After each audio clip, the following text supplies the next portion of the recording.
Everyone say cheese. Okay. Imagine you're unable to walk, think properly, or do anything for yourself. Why should someone determine your fate? Euthanasia should be legalized because it utilizes individual autonomy, relieves unbearable suffering, and allows terminally ill patients to die with dignity.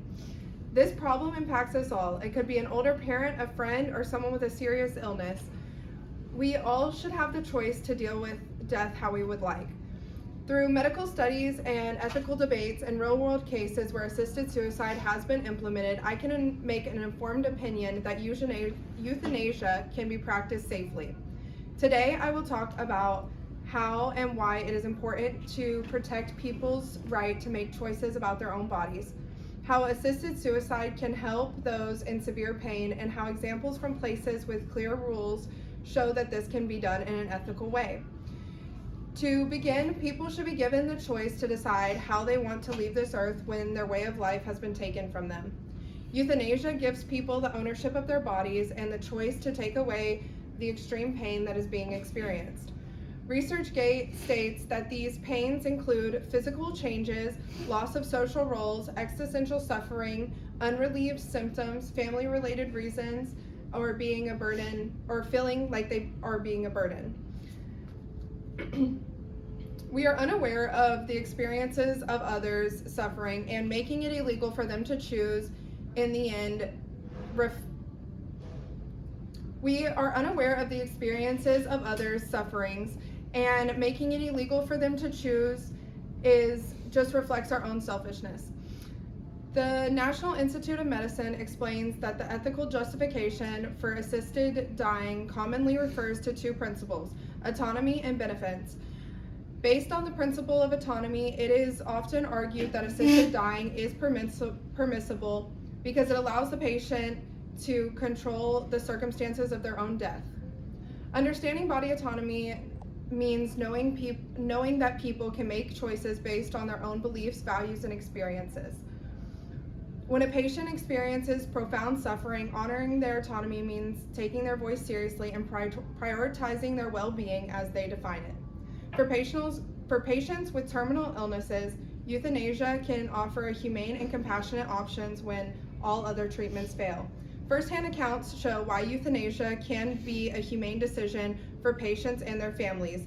This decision is hard to understand without having experienced it. Told by the daughter of Annette Langlands, Dying with Dignity, it states, when colon cancer returned after years of surgery and chemotherapy, she was faced with unbearable pain. She didn't want her last days to be spent in agony, and she wanted to leave this earth the way she lived in it, on her own terms and surrounded by loved ones and fully in control. This is her nice, sweet older lady. This directly relates to how euthanasia can relieve unbearable physical and emotional sufferings. Annette Langland's experience shows that her pain was not only physical but also tied to the loss of control and fear of prolonged agonizing death. Scott Vender is another person who advocates for this topic by stating illness and loss can strike any family at any stage. This is why compassionate options like Dying with Dignity must be available for terminally ill adults who need them. As a husband watching his partner, Antonio Tapia, suffer because they didn't have the option of euthanasia, he promotes this ethical option. Scott Vender's, Antonio's husband, experience demonstrates how the lack of access to euthanasia can prolong unnecessary suffering, not just for the patient, but also for the loved ones. These stories are important because they highlight the ethical and compassionate rationale for euthanasia. While easing this unbearable and physical pain is equally important to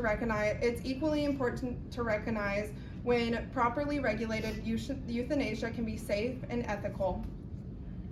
In Washington, D.C., a study reported in the Gallup that 71% of doctors believe that we should be allowed to, by law, end a patient's life by some painless means if the patient of his or her family requests it. Through the years, as more research and firsthand accounts have surfaced, more people are getting on board with this progressive act. Many people, like patients, families, and doctors, support this option. showing that they can see it as a caring and the right choice versus an unethical practice. Health Canada gives us a compelling statistic that in 2022, 81% of all written requests for medically assisted dying in Canada resulted in the procedure being carried out. Meanwhile, only 3.5% of requests were deemed ineligible. This statistic from the country where euthanasia is legal demonstrates that the high approval rate indicates that the system is functioning effectively. On the other hand, the low ineligibility rate suggests that the strict criteria that are in place and being enforced supports the ethical and controlled framing of a regulated euthanasia system. Overall, we should be on board with making euthanasia legal because it is the compassionate option that respects patient autonomy and alleviates suffering. By allowing individuals to make the decision about their own bodies, we honor autonomy. The first-hand examples show relief and peace that comes from having control over one's final moments. Furthermore, the statistics show how this can be proven in other countries. Euthanasia is more than just a controversial choice. It ensures that individuals can face the end of their life on their own terms.